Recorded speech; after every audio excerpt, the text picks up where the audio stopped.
Tipi-tipi yung kalaban ko. Pero ang ginagawa ko, hinaharas ko siya sa early game pa lang. Inuunahan ko mag-wave clear. At pinapatama ko rin sa kanya yung mga skill ko para lumamangaw sa gold at mauna ako mag-level 4. So dito na maintain ko nga pala yung aking advantage sa kanya. Nadadodge ang mga skill at napapleaker siya dito. At nung nauna ako mag-level 4, eto na ang nangyari.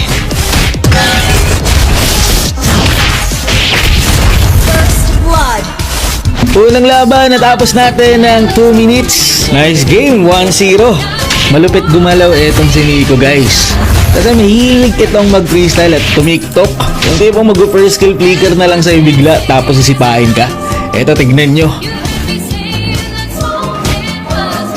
Buti na dodge ko. Ang problema, naunahan pa rin ako sumipa. Kailangan ko mag-ingat kasi first blood lang. Uwi talaga ng Pilipinas agad. Ang bilis sumipa dito ni Nico, guys. At talaga namang napapabak ako. Muntik na naman ako dun. Delikado na talaga. Wala pa akong maayos na sipa sa kanya. Bawat flicker niya talagang tumatama, guys. Tapos mag-out lang siya kaya wala akong bawi. At nung medyo nag-item na, inabangan ko na siya dito matapos niyang mag-death sa kanyang last tower. Pero may defense item siya kaya nag-back na lang din ako. At eto, pinlikira na naman ako, men. Kaya sinipa ako na lang siya palayo. At eto na nga nung full item na, ako na yung sumugod sa kanya kasi wala nang tore dito. Safe na.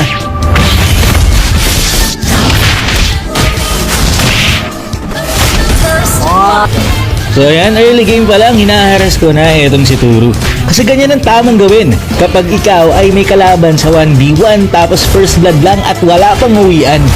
Lahat ginagawa ko para mabawasan ang kanyang HP. Para kapag ako ay naging level 4 na, ganito ang gagawin ko. Tignan nyo.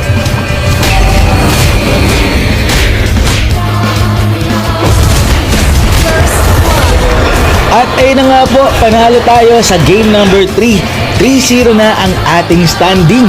Game number 4 na, Indonesia versus Philippines. Si Ogi ay kakaiba dahil aggressive din siya maglaro. Kaya naman alam ko na hindi ako dapat masyadong lumalim kasi posibleng masipa niya ako sa tore. Tumitipi-tipi pa talaga, napakalakas talaga. At ako dito, tamang play safe lang. Pero si Ogi ay galit na galit, gustong manakit. Flicker sipa kahit nasa tore at puno pang HP. Talagang gusto niya akong i-take down. Galit na galit. Eto na naman, nag-flicker sipa na naman siya. Hindi lang ako umabot sa tore. Kaya naman magbabak na lang din siya dito.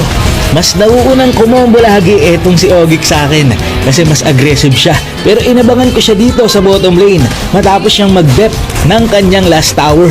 At eto ang nangyari.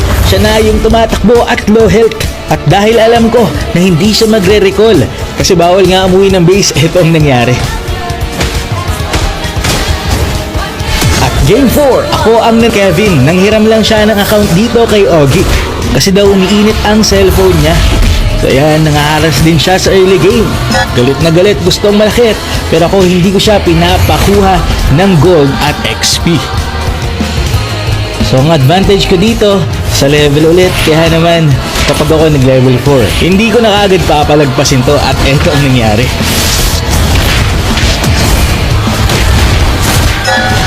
Nag-level 4 siya dito at nasipa niya ako palabas ng tore. Kung nasipa niya ako sa loob, sigurado talo ko, guys. Ang next na kalaban natin ay ang panghuli sa kanilang magtutropa. Siya din ang ika-6 na makakalaban ko na Indonesian. Tumagal ang laban namin kasi siya ay nakatank build. Tignan nyo dito. Sinipa ako siya pero hindi ako masyadong nakabawas. Umabot pa nga ng 26 minutes ang laban at eto yung naging huling clash namin.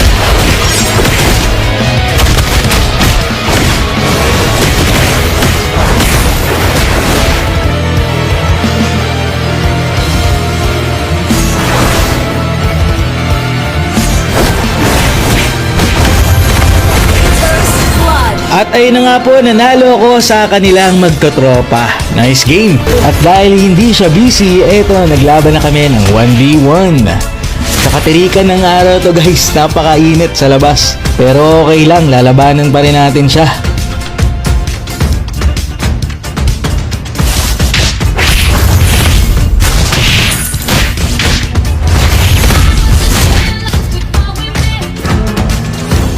Dahil nga mainit sa labas, pinilit kong tapusin ng maaga ang laban at ito ang nangyari nung level 4 na ako.